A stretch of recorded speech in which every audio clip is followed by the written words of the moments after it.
Isang magpapalang gabi po sa inyo lahat mga kapatid at welcome po sa ating Biblical Spirituality Weekly.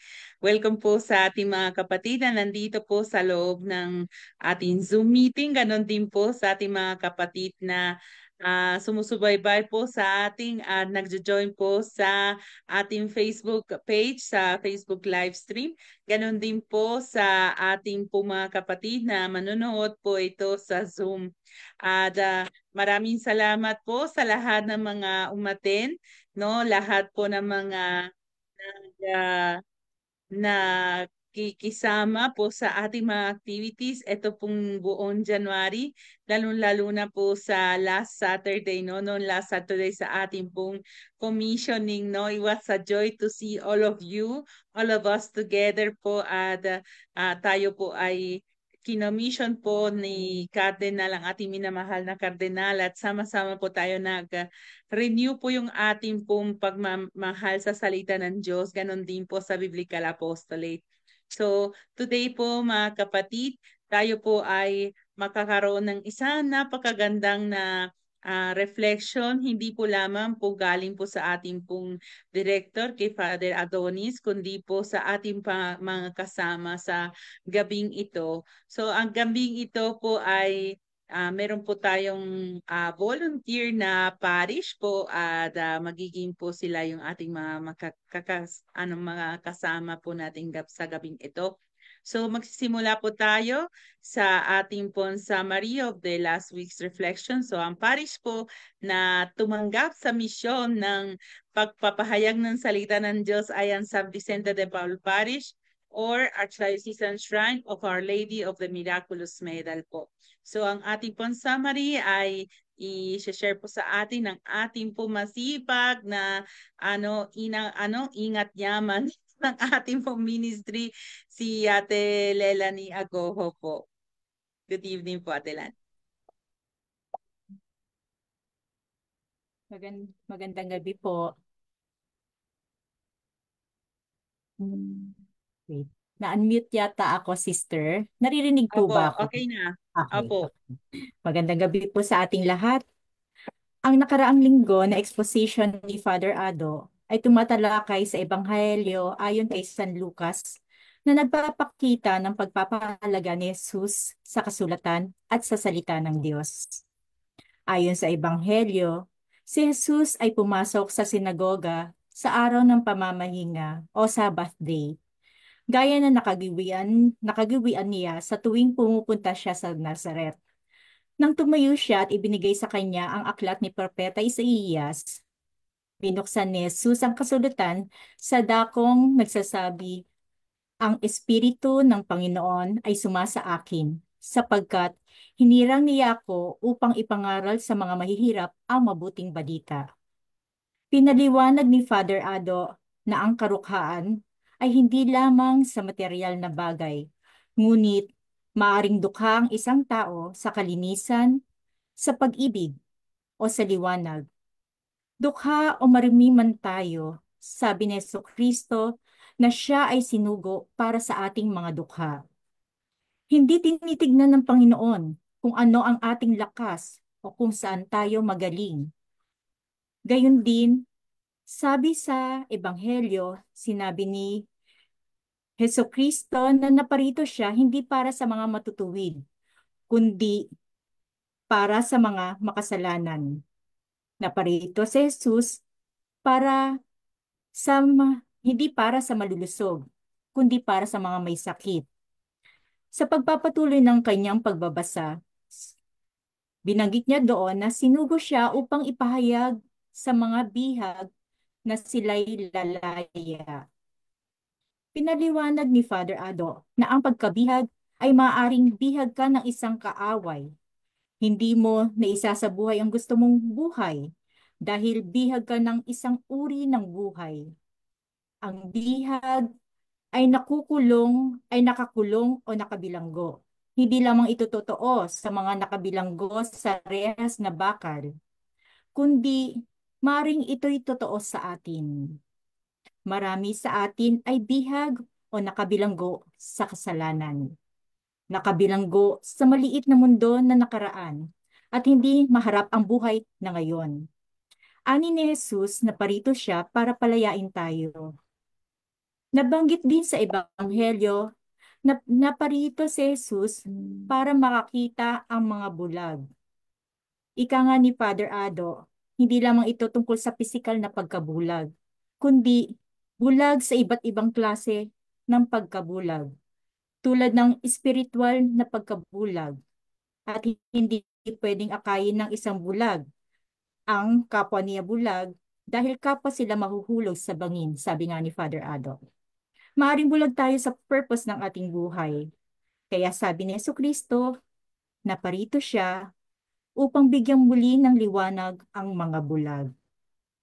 Sa pagpapatuloy ng Ebanghelyo, sa pagbabasa ni Jesus, isinugo siya upang palayain ang mga inaapi. Paliwanag nga dito ni Father Ado, ang mga inaapi ay hindi lamang yung mga bihag ng mga paraon noon panahon ng Ehipto, yung pagka bihag ng mga Israelita sa Ehipto. Maaring ngayon sa ating buhay, may mas malakas pa sa atin tulad ng mga nakamamatay na kasalanan, pagkamatakaw, pagkaganid at iba pa. Inaalipin po tayo ng mga ito. Kaya sinugo si Jesus upang tayo ay palayain sa mga ito. Naparito si Jesus upang ipahayag ang pagliligtas ng Panginoon. Sa pagtatapos ng pagbasa ni Jesus, ang tanging paliwanag niya sa kanyang binasa ay ang katagang ito. Ang kasulatang ito na inyong narinig ay natupad na. Makikita natin na ang salita ng Diyos kapag binigkas ay nangyayari o natutupad. Kaya sa pagtatapos ng aking summary, itong aking masasabi na ang salita ng Diyos ay buhay. Maraming salamat po. Maraming salamat po, Ate Lani. May God bless you po for all that you are doing for our ministry, especially po sa pagbabahagi po ng salita ng Diyos sa amin sa biblical spirituality. At sa ngayon, ang iyong kabiyak na puso ang maglilid ng opening prayer po, si Brother Jerry po. Anyan po siya. Ayan na po siya. Good evening po, sister. Good evening po, Kuya Jerry.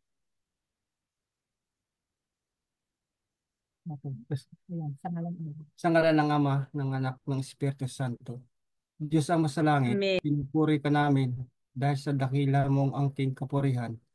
Gayon din, kayo po ay aming pinapasalamatan sa patuloy niyo pong paggabay at sa walang sawang pagmamahal sa amin. Kahit na may mga pagkakataon na kami pinaghihinaan ng loob at minsan ay nadarapa. Naway gabayan kami ng inyong banal na espiritu at bigyan ng kaliwanagan sa pag-iisip upang anuman ang nais mong ipahatid sa amin sa pamamagitan ng iyong banal na salita ay amin itong maunawaan. May apply sa ang araw-araw na aming pamumuhay at may bahagi ito sa aming kapwa na walang pag-aalinlangan at puno ng kasiyahan sa puso. Ang lahat ng ito ay hinihiling namin sa pamamagitan ng iyong anak na si Jesus. Amen. Sa ngalan ng Ama, ng Anak, ng Espiritu Santo. Amen. Amen. Maraming salamat po, Brother Jerry. At ngayon po tayo po ay magpapatuloy po sa paghingi ng biyaya ng Espiritu Santo sa pamamagitan ng awitin ng invocation of the Holy Spirit.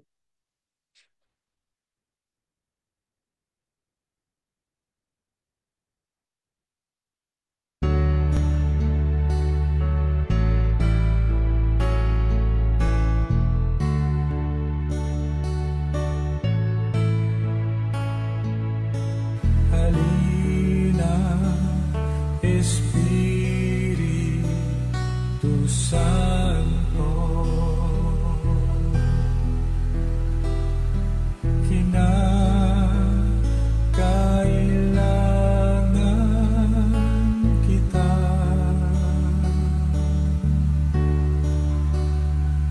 Sigla lakas ng mahina, pag-asa ka namin lahat.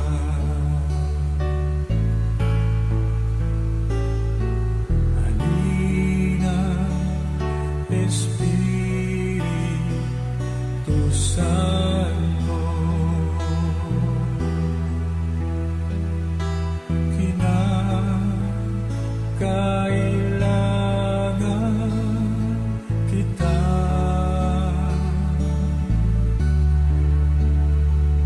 Sigla at lakas na mahina, pag-asa ka namin lahat.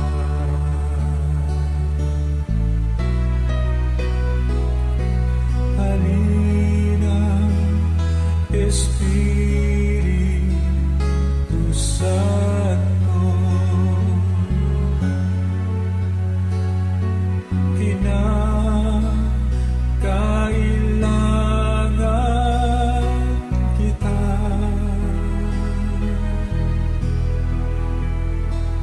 Sigla at lakas na mahina,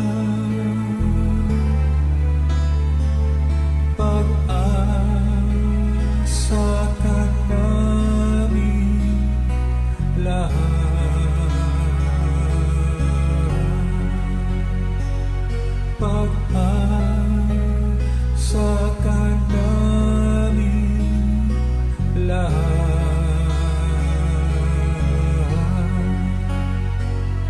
Pag-asa ka namin lahat.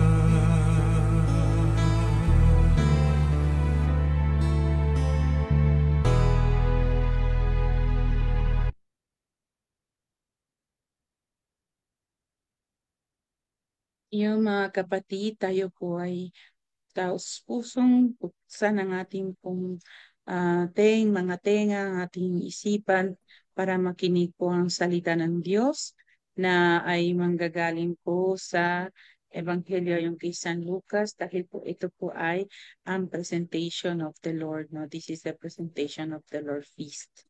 So, ang ibabahagi po saan magbabasa po ngayon ay si Sister Isabelita Gonzales po. Sister Abet? Yes po. Yes, so. Lang po. Gidi.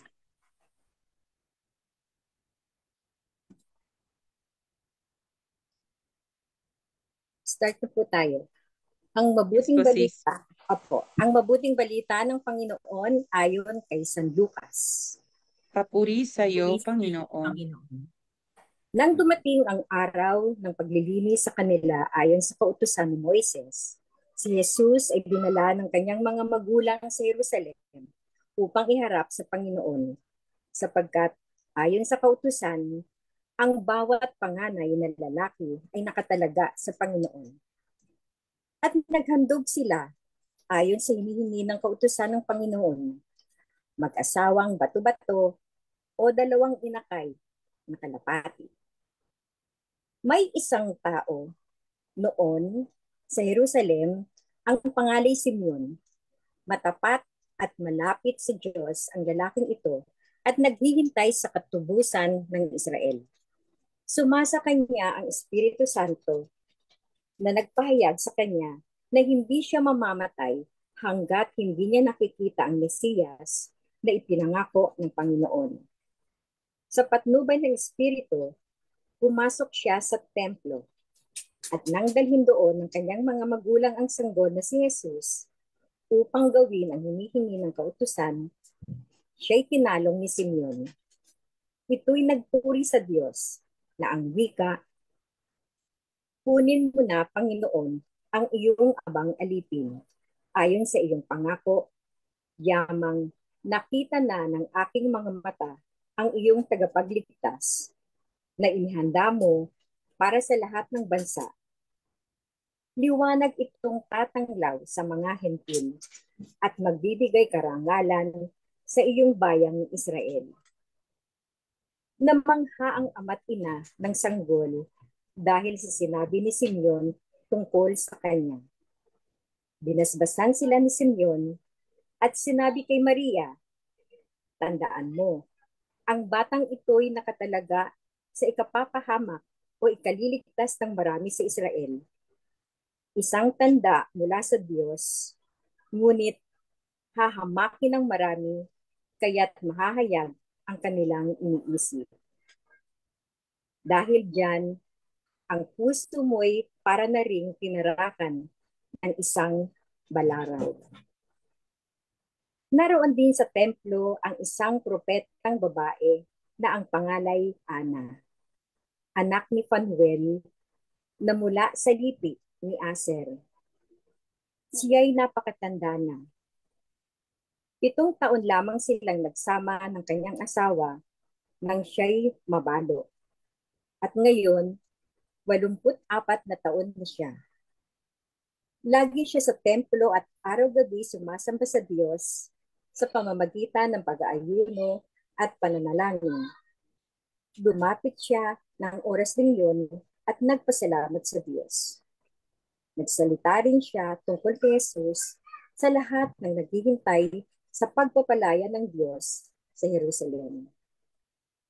Nang maisagawa nila ang lahat ng bagay ayon sa kautusan, bumalik na sila sa kanilang bayan sa Nazaret, Galilea. Ang batay lumaking malakas, marunong, at kalugod-lugod sa paningin ng Diyos. Ang mabuting balita ng Panginoon. Pinupuri ka namin, ng Panginoong Hesukristo. Kristo. Maraming salamat po, Sister Abet Gonzales.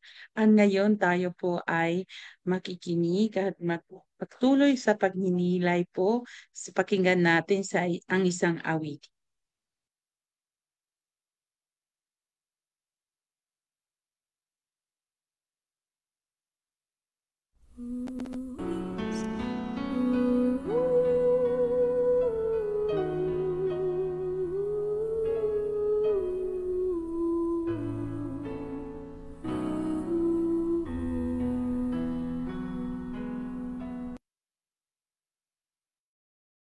At ngayon po ang ating pong unang pong tagapagbahagi ng kanyang maiksing reflection ay ang ating Sister Maravilla Lydia Agarao po.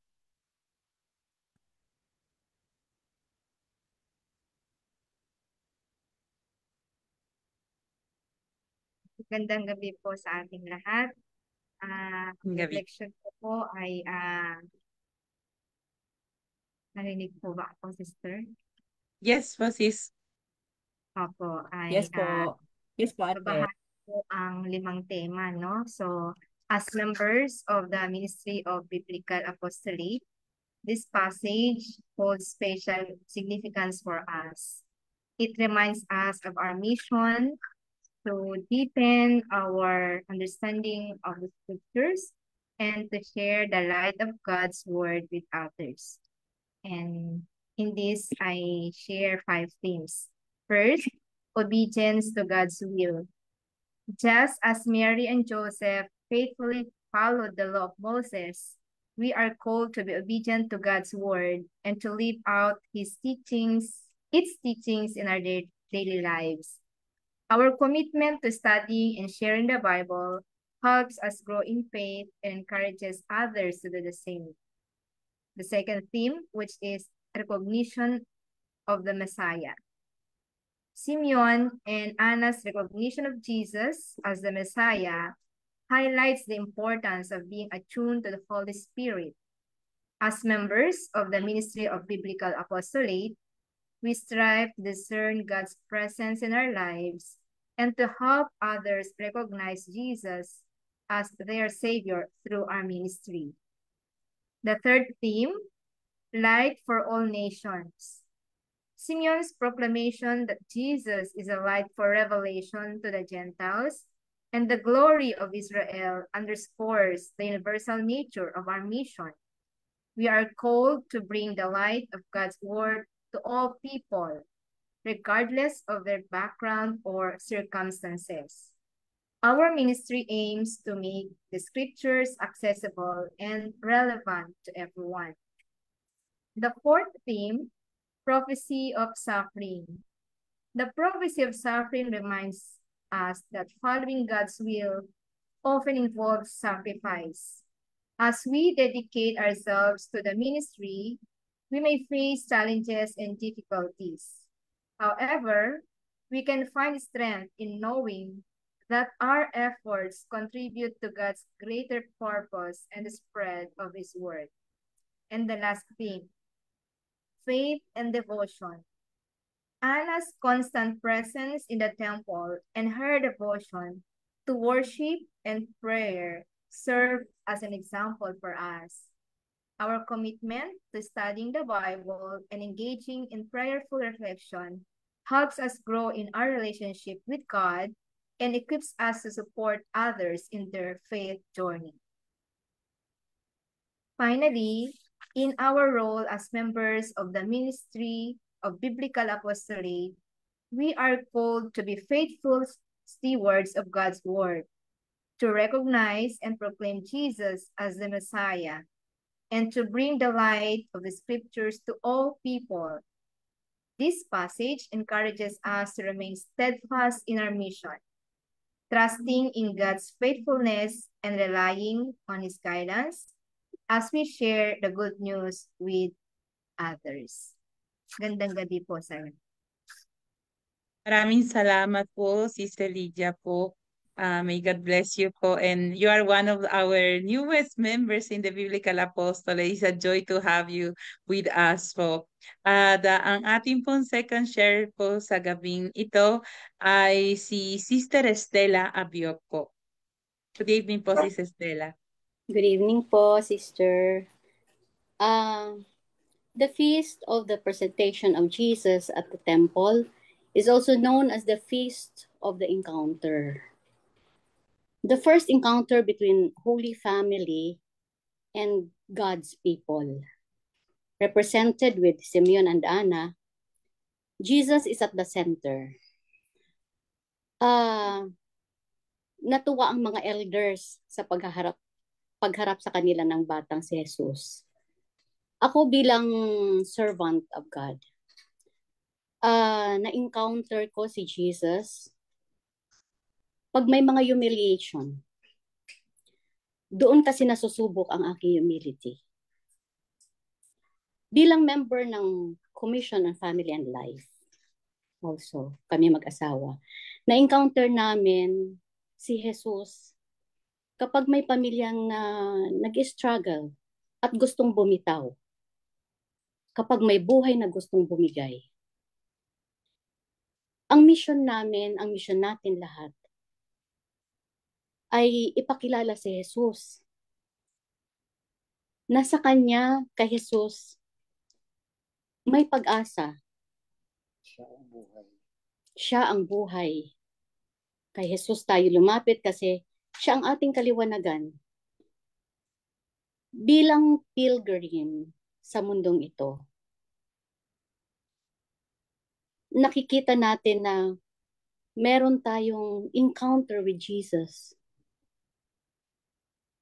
Sa mga simpleng bagay, sa mga ordinaryong pagkakataon, kung atin lang dadamahin, na-encounter natin si Jesus. Isang bagay na huwag nating baliwalain kasi darating at darating ang araw na haharap at haharap tayo sa Kanya. Ito ang Kanyang itatanong. Ano ang ginawa mo during your prime? What did you do to my people? So, reflection is isang paghahanda sa encounter natin with Christ. Yun lang po. And may God be praised. Maraming salamat po sa ating dalawang sharers po, sa inyo po napakagandang pong pagbabahagi po sa amin. So ngayon po, magpapatuloy po ang ating pong reflection dahil po wala po siya dito na, I mean, even virtually, he has something to do, but he is for sure watching us on Facebook Live po. So si Father Ado po will be sharing with you via isang video na naghanda po siya. So as if he's here with us. So don't worry po mga kapatid. Meron po tayong exposition mula kay Father Ado po ngayong gabi. So tandaan po natin yung mga sasabihin niya na napakaganda din po para sa atin. Kasama din po sa mga pagbabahagi ng ating mga kapatid na natapos yung kanilang mga pagbabahagi. Magandang gabi mga minamahal na kapatid, mga Bible Apostles, Bible Coordinators at yung marami pa nating kapatid na kasama natin dito sa Zoom, maging sa Facebook Live. Marami po tayong kasama mula sa iba't ibang panig ng Pilipinas, gayon din yung iba ay nasa ibang mga bansa. Ito po ang misyon ng Arca Ministry on Biblical Apostolate bilang serbisyo sa maraming kapatid na naghihintay na magpahinga sa salita ng Diyos at pinaparating natin ang salita ng Diyos sa pamamagitan ng ating mga gawain. Isa na nga itong Biblical Spirituality Weekly na tuwing Martes ay ating ginagawa. Ngayon po ay ating pagninilayan ng Ebanghelyo sa darating na linggo. Hindi po natin pagninilayan ng mga salita ng Diyos sa ika-4 na linggo sa karaniwang panahon sapagkat natapat po sa February 2 sa linggo ay ang kapistahan ng pagdadala kay Jesus na Panginoon sa templo, no? O ang presentation of the Lord in the temple. Sa tradisyon ng simbahan, ito rin ay tinatawag na Candelaria sapagkat ito rin yung araw ng pagbabasbas ng mga kandila. Kaya nga ihanda nyo po yung mga kandila ninyo para mabasbasan, no, sa darating na linggo.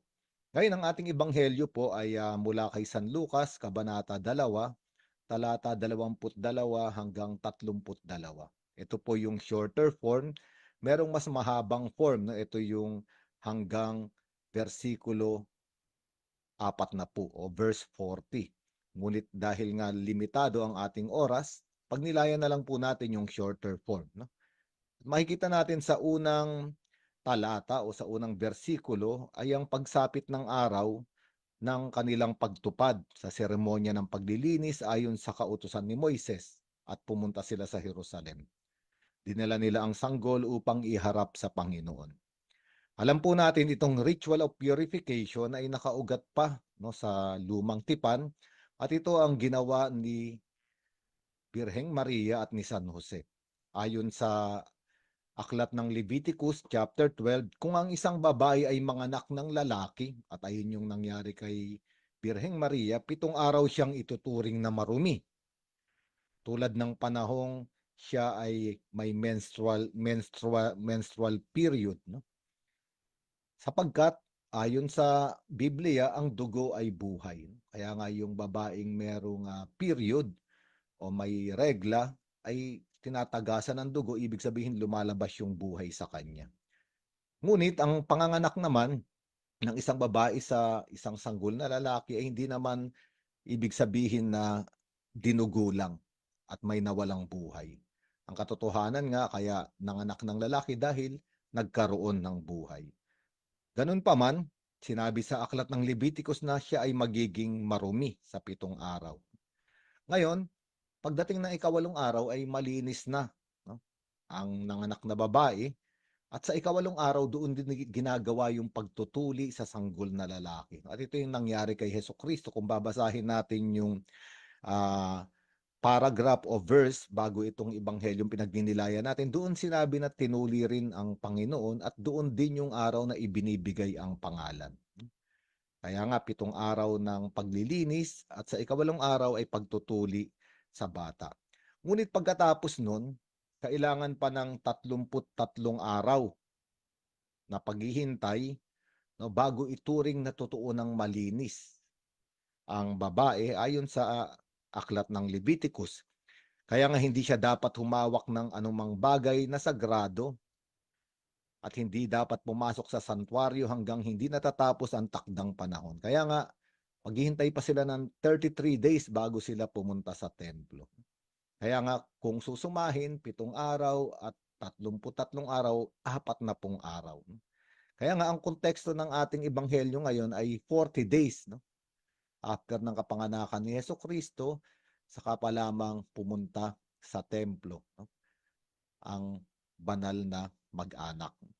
Ngayon, ang 40 ay talaga namang a symbol of purification. Alam natin, para baguhin ang mundo, madalisay mula sa kasalanan, 40 araw, 40 gabing, no? na nagpaulan ang Diyos.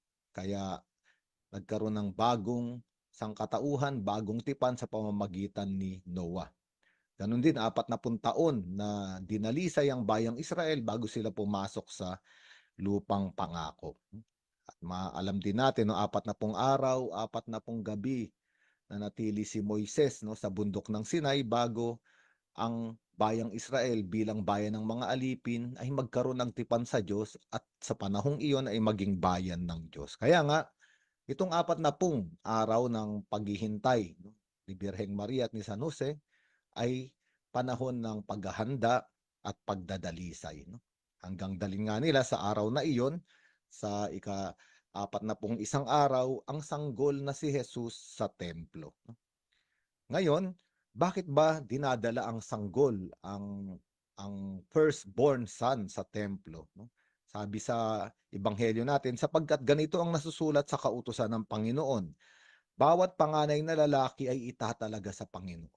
Lahat ng panganay na lalaki ay para sa Panginoon.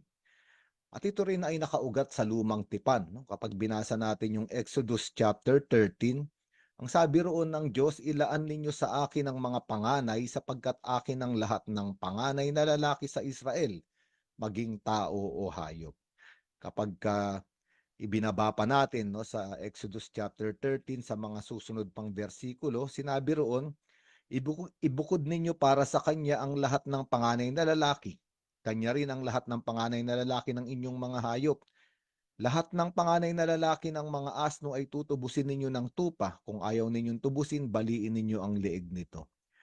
Tutubusin din ninyo ang mga anak ninyong panganay. At bakit, no? Kailangan natin balikan yung gabi ng Exodus, yung gabing pinalaya ng Diyos ang bayang Israel mula sa pagkaalipin sa Ehipto, ang huling-huling tanda para lumambot ang puso ng paraon ay mamatay ang lahat ng panganay sa Ehipto, tao man o hayop. Kaya nga, nag-utos ang Diyos na ang mga Israelita ay pumatay ng isang panganay na kordero. Panganay na kordero, at yung dugo nito ay ipahid sa hamba ng pintuan ng kanilang bahay. Kaya nga, pagdaan ng anghel ng kamatayan ay hindi, no, namatay yung mga panganay ng Israel sapagkat inialay yung panganay na kordero. At alam naman natin, no, si Jesucristo ang kordero ng Diyos, no? Siya ang nagligtas, no, sa atin. At yung panganay na kordero sa Exodus ay nagligtas sa mga panganay ng Israel, no? Kaya nga, pagkatapos noon, alam naman natin, no, na ang panganay ay mahalaga, no? Sapagkat ito yung una.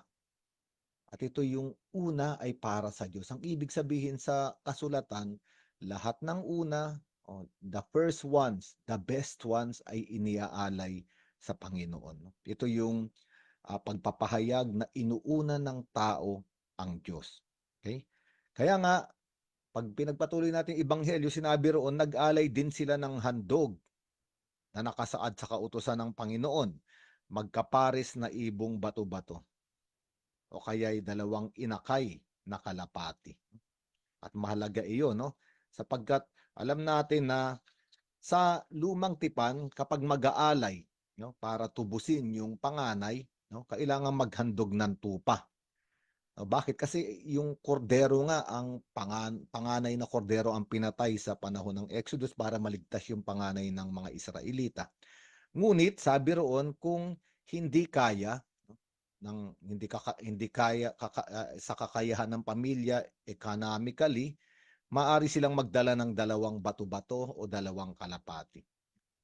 At ito nga ay ang kalagayan ng buhay, no, ni Birheng Maria at ni San Jose. Pero meron pa palang mas mahirap, no, mas dukha, sapagkat sabi pa sa Leviticus chapter 5 sa verse 11, sabi, ngayon kung hindi mo naman kaya raw maghandog ng dalawang bato-bato o dalawang kalapati, magdala na lamang ng kalahating salop ng piling arena.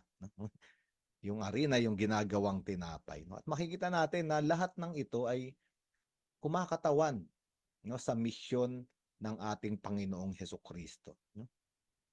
No? Kaya nga, mahalaga itong ginagawang ito, pag-aalay ng panganay, sapagkat bandang huli kung ating babasahin sa bagong tipan, si Hesukristo ang panganay, no?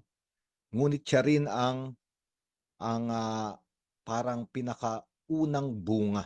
No? Sabi sa sulat sa mga taga-Kolosas ni San Pablo, chapter 1, verse 15, sabi si Hesukristo raw ay ang panganay sa lahat ng sannilikha. No? At alam naman natin, no, na sa noong likhain ng mundo, pag binasa natin yung John chapter 1 verse 2-3, yung salita ng Diyos ay nandun na. No? At ang salita ng Diyos ay Diyos at lahat ay nalikha sa pamamagitan niyan. Panganay sa sannilikha sapagkat siya, no, ang naging dahilan kung bakit nagkaroon ng paglikha. Kailangan nating linawin, hindi nilikha ng Diyos si Hesukristo, no, sapagkat siya ay Diyos din. Naging panganay siya ng sannilikha sapagkat lahat ay nalikha tungkol at dahil sa Kanya. Ngayon, sinabi rin ni San Pablo sa 1 Corinthians chapter 15 verse 20 na siya ang first fruits of those who have fallen asleep in death. No? Ibig sabihin, unang bunga ng lahat ng nahimlay sa kamatayan. Kaya nga pinag-uusapan natin yung yung unang anak, yung panganay at yung unang bunga, ito yung inihahandog palagi sa Diyos.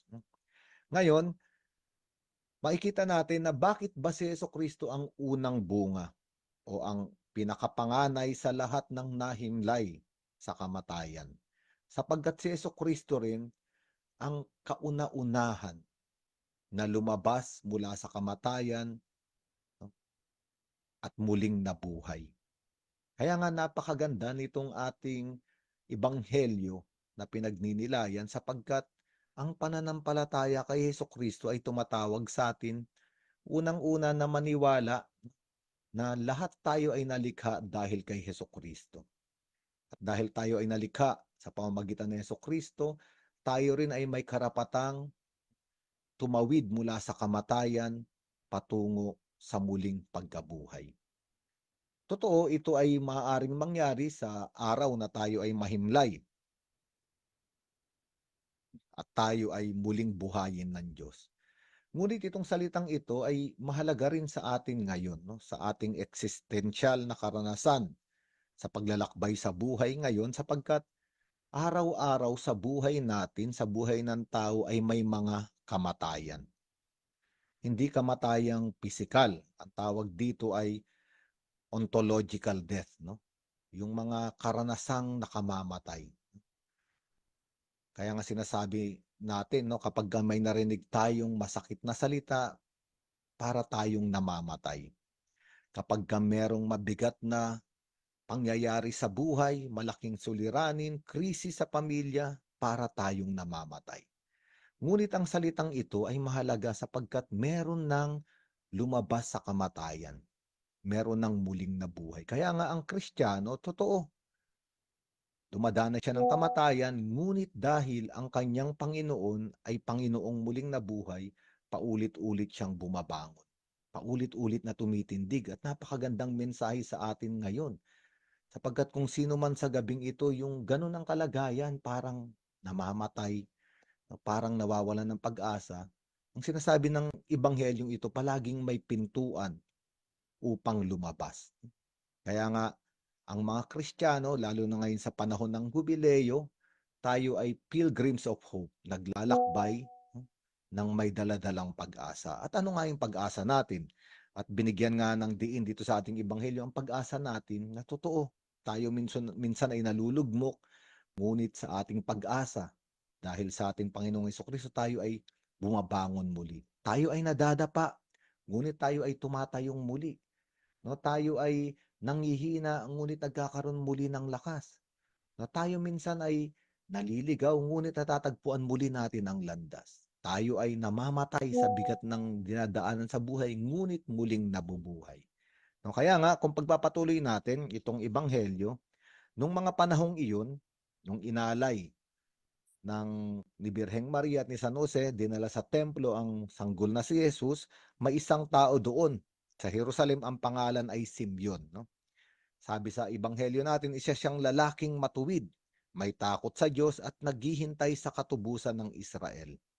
At sumasa kanya ang Espiritu Santo, kaya sinabi sa kanya ng Espiritu Santo na hindi siya mamamatay hanggat hindi niya nakikita ang Kristo na ipinangako ng Panginoon. Napakaganda, sapagkat ito ay isang mabuting balita para sa lahat, sa atin ngayon, at para sa mga taong totoong naghihintay ng pag-asa. Sa panahon ng Hubileo, palaging may daladalang pag-asa. Katulad ni Simeon, siya ay umaasa at naghihintay. Ito ay mahalagang tinatawag nating virtue o virtud ng isang Kristiyano. Kaya niyang maghintay. Mahirap ito sa henerasyon ngayon sa ating mundo, sapagkat lahat ng mga bagay ay parang instant na. Ang gusto ng tao, kapag ginusto niya ay andyan na agad-agad. No? Kaya nga, di ba, gusto mo ng noodles, instant noodles. Gusto mo magkape, instant cafe. Yeah? Gusto mo umorder ng pagkain, hindi ka nalalabas ng bahay. No? Pag pindot-pindot ka lang sa application, sa iyong cellphone at darating yung pagkain. Ganon din, marami ring mga instant relationship. No? Nagkita lang, isang gabi, meron na silang relasyon na wala namang label, walang pangalan. Pagkatapos ng relasyon na yung palit na naman. No, nagmamadali ang tao. Ayaw nang maghintay. Ayaw nang magkaroon nitong tinatawag na pagtsatsaga o yung perseverance to wait. Pero ang nakakatawa naman, sa henerasyon natin ngayon, walang kakayahang maghintay ang maraming tao. Pero ang gusto nila, sila ang hinihintay. At ito ay isang nakakatawang kalagayan, pero totoo. No? Halimbawa, no, maraming mga bata, no, na nasa bahay, busy sa kanilang gadget, no, sa kanilang panonood ng Netflix, ng kung ano-ano. Kapag tinatawag ng nanay, oy, magsaing ka na, ang sigaw ng mga bata, wait. No? Oy, maghugas ka ng pinggan. Wait. Anak, kakain na. Wait. No, para bang sinasabi, no, ako ang hintayin ninyo. Hindi ko kayo hihintayin. Ito ang mentalidad o kaisipan ng daigdig. Hindi ko kayang maghintay, pero kaya ko kayong paghintayin. Iba ang Kristiyano. Ang Kristiyano, dahil siya ay isang lingkod, siya ay laging handa na ibigay ang kanyang oras, ang kanyang buhay, ang kanyang lakas para sa Diyos at sa kapwa. Hindi niya pinaghihintay. Ayun ang Kristiyano. Ngunit merong kakayahang maghintay ang Kristiyano sa mga pangako ng Diyos. Kaya nga, magkaiba yun. No? Yung isang taong walang Diyos, ang Diyos ay ang kanyang sarili, kaya lahat ay dapat naghihintay sa Kanya. No, kaya nga gusto niya palagi ang pasok niya sa lahat ng mga pagpupulong, sa lahat ng okasyon, dapat late siya para grand entrance. Nasa kanya ang pansin ng lahat. Ito yung tao na ang Diyos ay ang kanyang sarili. Paghintayin ko kayo. Pero ang isang Kristiyano ay hindi nagpapahintay. Siya ay isang lingkod. No? Kadalasan pa nga siya ay nauuna doon sa mga gawain. Hindi niya pinaghihintay ang daigdig dahil alam niyang hindi siya ang sentro ng daigdig. Kaya nga sa madaling salita, ang isang Kristiyano ay responsable. No?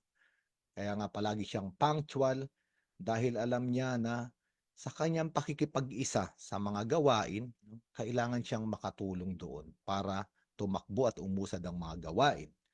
No? Ngayon, ang isang Kristiyano rin naman ay naghihintay, no? Lalo na sa Panginoon. Hindi niya minabadali ang Panginoon. Alam niya, ang pagdating ng Panginoon ay tamang oras. No, hindi siya nagmamadaling, halimbawa, hindi siya nagmamadaling tugon lahat ng panalangin niya, lahat ng hinihiling niya, hindi niya minamadali na para bang pinipilit ang Diyos na gawin agad yung gusto niya. Sapagkat ang isang Kristiyano ay palaging nananalangin, sundin ang kalooban mo. Ang ibig sabihin, ayon sa panahon mo, Panginoon. Sa tamang panahon na gusto mo at makabubuti sa akin. At ito nga si Simeon, no? Sapagkat sinabi sa ating ebanghelyo, ito yung mga taong sumasakanya ang Espiritu. Kaya nga, dahil sumasakanya ang Espiritu, sa patnubay din ng Espiritu, siya ay pumasok sa templo at nang dalhin doon ni Jose at Maria, ang sanggol na si Jesus, upang tuparin ang ayon sa itinakda ng kautusan, kinarga o kinalong ni Simeon ang sanggol at pagkatapos ay nagpuri siya sa Diyos. Ngayon maganda itong sinabi ni Simeon. Sabi niya, ngayon Panginoon, maaari na pong yumaong mapayapa ang iyong abang alipin ayon sa inyong pangako. Yamang nakita na po ng aking mga mata ang inyong pagliligtas na inyong inihanda sa harapan ng lahat ng bansa. Ang tawag dito sa panalangin ito ni Simeon ay Nunc Dimittis. At ito ay nasa panalangin ng simbahan, panalangin ng Kristiyano, kaming mga pare, ang mga reliyoso ay dinadasal ito bago matulog sa gabi, yung tinatawag na compline o night prayer. Sinasabi rito, no, na Nunc Dimittis, no? Ngayon ay nakita ko na, nasaksihan ko na ng aking mga mata ang pagliligtas, kaya maaari na akong humayong mapayapa. Doon nga sa night prayer, no, sinasabi ro na Panginoon, bigyan mo ako ng mapayapang gabi at mapayapang kamatayan. At ayun si Simeon, no, na maaari na siyang mamatay sapagkat nasaksihan niya na ang kaligtasan na dala ng Panginoon. Kaya nga, ang isang Kristiyano rin ay may kapayapaang matulog sa gabi sapagkat nakita niya ang pagliligtas ng Panginoon. Ibig sabihin, sa buong maghapon, mulat ang kanyang mga mata sa napakaraming magagandang ginawa ng Panginoon. Kaya nga, Nunc Dimittis, no? Siya ay nakapagpapahinga sa pagtulog at sa kamatayan. At ayon naman talaga sa Biblia at sa tradisyon ng mga Hudyo, ang pagtulog ng tao ay simbolo ng kamatayan. Sapagkat ayan yung oras sa araw, no, na wala tayong nagagawa. Tayo ay nakapikit, tayo ay nasa dilim. No?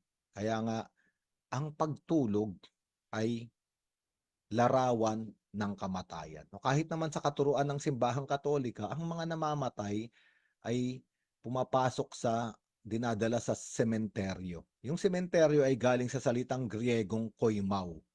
Yung koimao ay to sleep, no? Pagtulog. Kaya nga, cemetery dahil ito ay dormitory.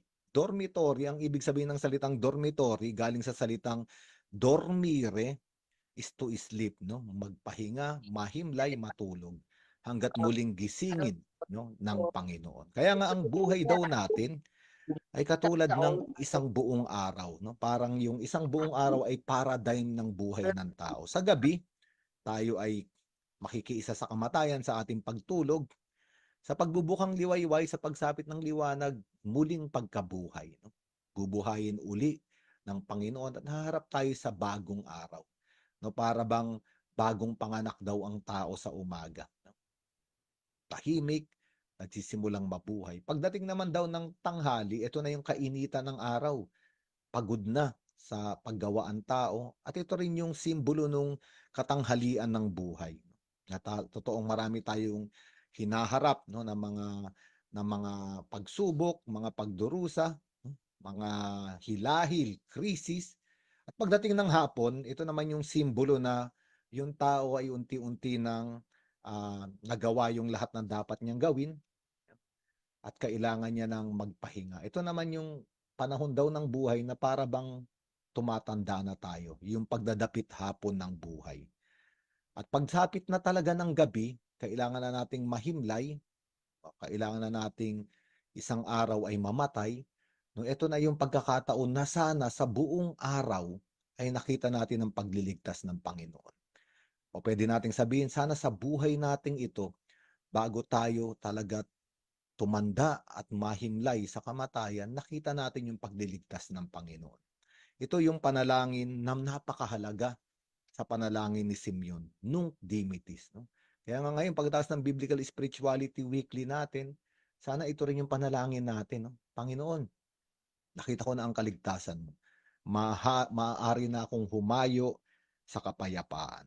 Ngayon, excuse me, sinabi ni Simeon, pagkatapos niyang sabihin yung Nunc Dimittis, sinabi niya, itong kaligtasan, no, dala ng Panginoon na inihanda para sa lahat ng bansa, ito ay ang liwanag na tatanglaw sa mga hintil at magbibigay dangal sa inyong bansang Israel. Ito yung huling talata sa ating Ebanghelyong pinagninilayan.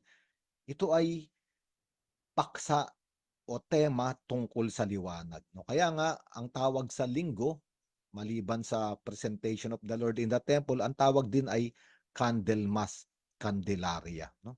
Sapagkat totoo, si Jesucristo ang ilaw. No? Kaya nga pag binasa natin, halimbawa sa John chapter 8 verse 12, sabi roon, ako ang ilaw ng sanlibutan. Ang sumusunod sa akin ay magkakaroon ng liwanag sa kanyang buhay at hindi nalalakad sa kadiliman. At ayun naman talaga ang misyon ng Panginoon bilang liwanag ay tanglawan yung mga tao upang hindi sila maligaw sa dilim. No, kaya nga kahit yung misyon ni Jesucristo, yung pagsisimula ng kanyang public ministry, ipinakilala siya bilang pagdating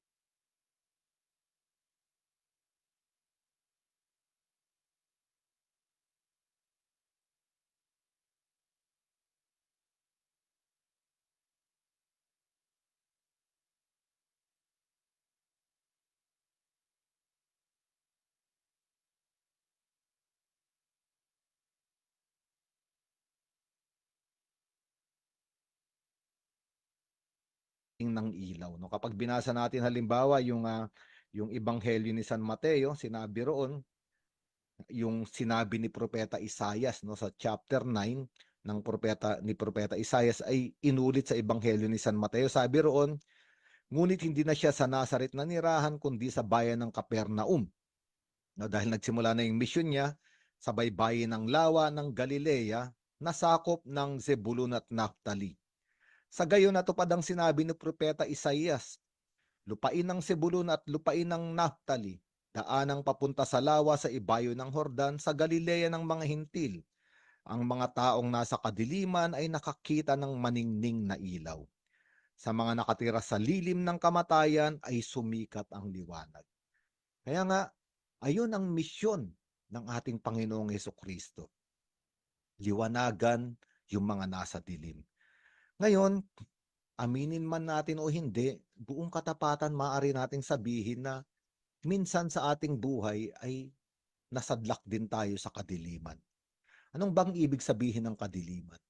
Ang kadiliman ay maraming bagay. Ngunit unang-una, ang taong nasa kadiliman ay hindi alam kung nasaan siya. Hindi niya nauunawaan. At hindi niya alam kung saan siya pupunta. Kapag sinabing hindi alam ng taong nasa dilim kung nasaan siya, hindi niya nauunawaan bakit ba ako nandito ngayon. Ang taong nasa dilim ay maaring magsabi, bakit ba ako estudyante ngayon? Bakit ba ito ang mga magulang ko? Bakit ba ito ang ginagawa ko? Nasa dilim, walang kaliwanagan. Kaya nga walang pupuntahan din, walang layunin ang buhay. Ito yung taong nasa dilim.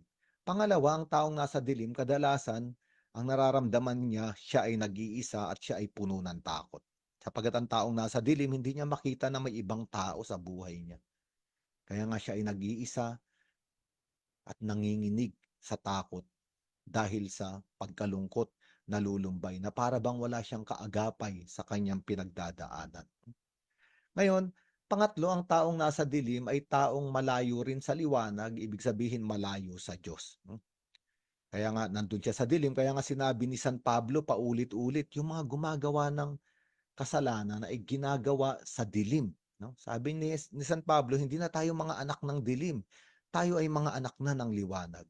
Ngunit yung mga nagtatago sa dilim ay yung mga taong nahihiya sa kanilang ginagawa.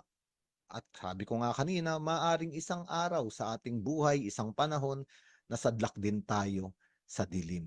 Isang panahon ng ating buhay na walang liwanag, walang nauunawaan, at puno ng takot. Ngayon, dumarating ang ating Panginoong Hesukristo bilang liwanag.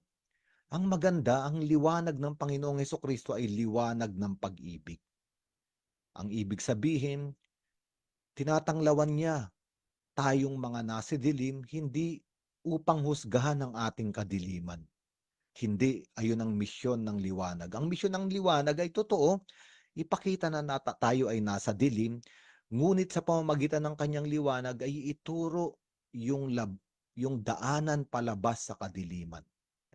Kaya nga siya ang unang isinilang mula sa kamatayan, sapagkat siya ay lumabas sa kamatayan, upang tayong mga nasa dilim ng kamatayan ay lumabas din. No, kaya nga, huwag tayong matakot sa liwanag ng pag-ibig ng Diyos.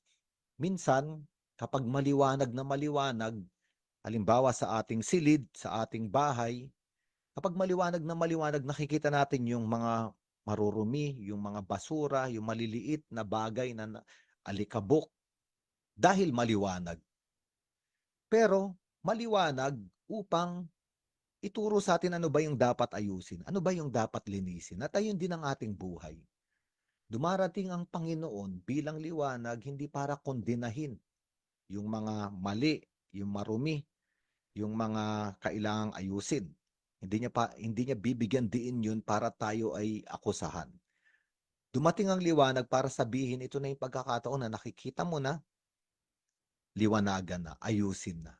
Gustong-gusto ko yung sinabi ni Santa Teresa de Avila. Sabi niya, habang lumalapit daw tayo sa Diyos, habang sumusunod tayo sa liwanag, mas nakikita natin kahit na yung maliliit, no, na alikabok ng dumi sa ating buhay. Noon, hindi nga natin alam na mali iyon. Hindi nga natin alam na kasalanan pala yung mga bagay na yon, kasi ginagawa ng marami. Gumagaya lang tayo sa marami sa daigdig na ito. Pero nung sumusunod na tayo sa liwanag, nakikinig na tayo ng mga salita ng Diyos, unti-unti naliliwanagan tayo, mali pala ito. Kailangan kong bayguhin, kailangan kong ayusin. At ito ang liwanag ng pag-ibig ng Diyos para dalhin tayo sa kaligtasan. Higit sa lahat, magpapabasbas tayo ng mga kandila sa linggo. Pero itong mga kandilang ito ay simbolo ng misyon natin. Kung paanong ito ang simbolo ng misyon ni Jesucristo. Diba sinabi sa Ebanghelyo ni San Mateo, chapter 5, no, verse 14 to 15, sabi roon, kayo ang ilaw ng sanlibutan. Ang isang lungsod na nakatayo sa ibabaw ng burol ay hindi maitatago. Walang taong nagsisindi ng ilaw at pagkatapos ay inilalagay iyon sa ilalim ng banga. Sa halip inilalagay iyon sa talagang patungan upang matanglawan ang lahat ng nasa bahay. Gayon din naman, dapat ninyong paliwanagin ang inyong ilaw sa harap ng mga tao upang makita nila ang inyong mabubuting gawa at papurihan ang inyong amang nasa langit. Ngayon, pinag-uusapan natin si Jesucristo ang ilaw. At ang kanyang liwanag ang nagbigay din at nagsindi ng ating mga ilaw. Kaya nga, pag magpapabasbas tayo ng kandila sa linggo, huwag nating itago. Kailangan gamitin. Kasi baka sa isang taon, 2026, February 2, yung pinabasbasan mo ngayong 2025, ay yung pa rin pababasbasan mo sa isang taon. No?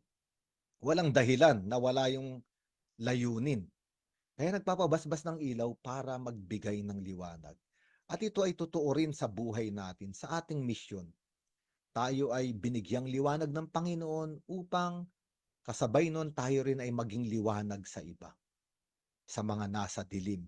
Ituro rin sa kanila ang daan palabas sa dilim at papunta patungo sa liwanag. At mahalaga yung connection nitong kandilang babasbasan sa linggo sa tinatawag nating Paschal Candle o yung kandilang pang-Paskwa. No?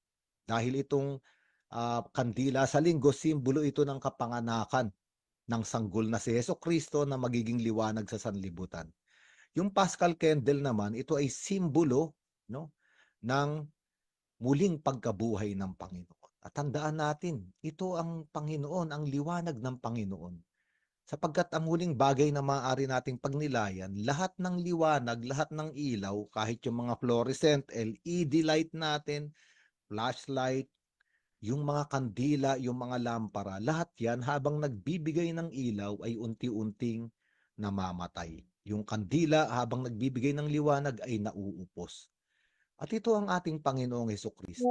Siya ay liwanag ng sanlibutan, ngunit habang ibinibigay niya yung kanyang liwanag at yung kanyang buhay, unti-unti siyang namamatay.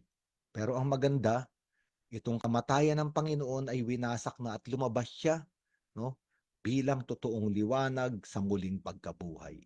At ganun din tayo. Lahat tayo ay inaanyayahan na maging liwanag. Ngunit habang nagiging liwanag tayo, kasabay noon, unti-unti tayong nauupos. Unti-unti tayong napapagod. Nawawalan tayo ng oras para sa ating sarili sapagkat ibinibigay natin ang ating buhay sa iba.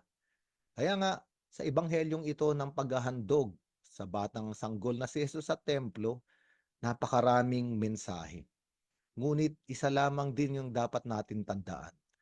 Si Jesucristo ang totoong liwanag ay naupos, natunaw para bigyan tayo ng liwanag upang makalabas tayo sa kadiliman at pumasok sa liwanag ng kabanalan ng Panginoon. At sa ganung paraan din, tinanggap natin ang misyon na maging liwanag sa iba. Huwag sana nating itago ang ating mga buhay sa loob sa ilalim ng takalan, sabi sa Ebanghelyo ni San Mateo. Ang ibig sabihin, huwag nating ipagkait yung ating buhay, yung ating liwanag, ating oras, ating pag-ibig at paglilingkod sa ibang tao. Lumabas tayo sa sisidlan at ibigay ang liwanag sa iba. Ngayon po, maaari na nating itaas ang ating mga panalangin sa ating Panginoon.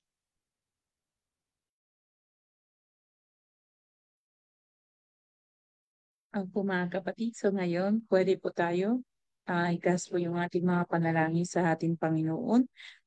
May nais po magdasal at manalangin. Paki-unmute po at if you would want to also, paki-on yung camera niya. Panginoon, naway kaming mga lingkod mo sa pagpapalaganap ng iyong salita, bigyan ng tamang kalakasan ng katawan upang magampanan ang tungkuling ibahagi ito sa aming kapwa ng may kasiyahan sa sarili. Manalangin tayo sa Panginoon. Panginoon, dinggin mo ang aming panalangin.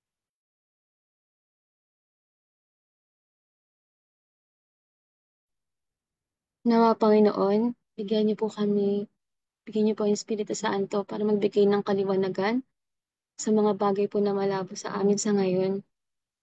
Patuloy niyo po kaming gabayan kung ano man po yung mga negative na nararamdaman namin so we can relate more to other people and understand people better. Manalangin tayo sa Panginoon. Panginoon, dinggin mo ang aming panalangin. Panginoon, tulungan mo po kaming magampanan namin ang tunay na liwanag na dapat ibigay namin sa aming pamilya. Sana po ay maliwanagan kami at ang aking pamilya sa mga kailangan naming gawin sa buhay. At itinataas ko rin po ang aking kapatid na si Policarpio na mas kasulukuyang may sakit at ang aming pamangkin na si Joanne na mayroong cancer ng breast.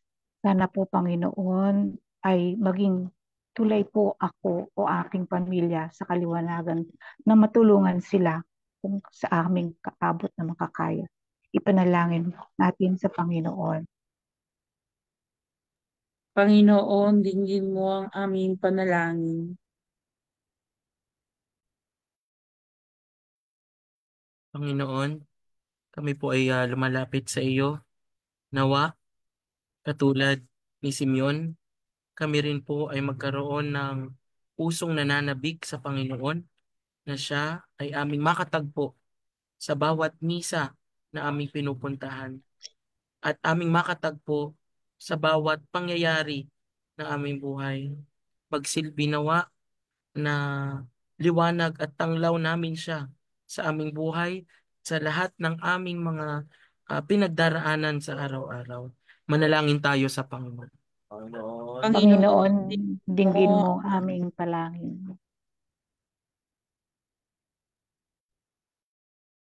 ang lahat ng ito, Panginoon, ang lahat ng mga panalangin po namin, mga kahilingan na itinatago pa rin sa aming mga puso, lalo-lalo na mga may sakit at ang mga tao na nangangailangan ng inyong consolation, ng inyong gabay sa oras na ito. Itinataas po namin sa pamagitan ng panalangin po na itinuro ng inyong anak, si Hesus Kristo. Ama namin, sumasalangit ka, sambahin ang ngalan mo. Mapasa amin ang kaharian mo, sundin ang loob mo dito sa lupa para ng sa langit. Bigyan mo Bigyan mo kami ng ngayon aming ng aming kakanin kakanin sa sa araw-araw at patawarin mo po patawarin mo kami kami sa aming mga sala para ng pagpapatawad namin sa nagkakasala sa amin at huwag mo kaming ipahintulot sa tukso at edya mo kami sa lahat ng masama. Amen. Ngayon po, magpapatuloy po ang ating po maiksi po na announcement kasi na-exit po tayo ng 9 p.m. Tere po. Yes po, so magandang gabi po sa ating lahat sa nanonood po sa Facebook Live at dito po sa kasama namin sa Zoom. Una po ay marami po tayong naging event noong nakaraang buwan po ng January pero hindi po magtatapos ang ating mga monthly formation and meeting. So para po sa buwan po ng Pebrero, magkita-kita po tayo sa darating na February 15, 9 a.m. to 12 noon sa Multipurpose Hall, second floor ng Day First Building sa San Carlos Seminary. So patuloy po na dalhin po natin ang ating mga Biblia at ating po mga notebook para po tayo ay mas lalong makapakinig ng maayos po sa magiging speaker po natin sa araw po na iyon. So muli po, meron po mga interesado or mga curious po sa ano po yung ginagawa natin sa Ministry on Biblical Apostolate. Kung sino man po yun na galing po sa iba't ibang parokya, nawa po imbitahan niyo po at open po ito sa lahat. Ayan po, so patuloy po tayong matuto at atin pong angkinin ang salita ng Diyos. Ayan lang po, sister. Maraming salamat po, Tere. And just to make sure na kayo po ay hindi po maliligaw sa lay force, no? Pagpasok nyo po sa malaking chapel, pwede po kayo umakyat isa pang floor, andun po yung multipurpose hall ng lay force. If you are coming from the basement is the third floor, but if you are coming from the ground, sa may parking lot is the second floor. So, mas malaki po siya sa nauna po nating naging venue.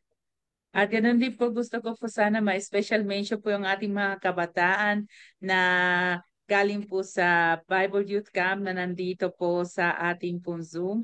Ano po sila, kahit po alam ko po na marami pong distraction mga youth, andito naman sila. Hindi lamang po yung mga facilitators, kundi po sila rin yung mga nag-attend at naging bahagi po ng mga tribes, ng mga tribu. So, maraming salamat po mga kapatid sa gabing ito na naging kasama po namin kayo at nawa po next week makita po tayo muli dito sa ating pong Biblical Spirituality Weekly po. So dahil po wala pong blessing po from Father Ado who is watching us through Facebook, tayo po ay sama-sama mag-glorify po ang Panginoon. Glory be to the Father, and to the Son, and to the Holy Spirit, as it was in the beginning, is now, and ever shall be, world without end. Amen. In the name of the Father, and of the Son, and of the Holy Spirit. Amen. Amen. Magandang gabi po mga kapatid. See you soon. See you next week. Thank you. Thank you din po. Thank you po.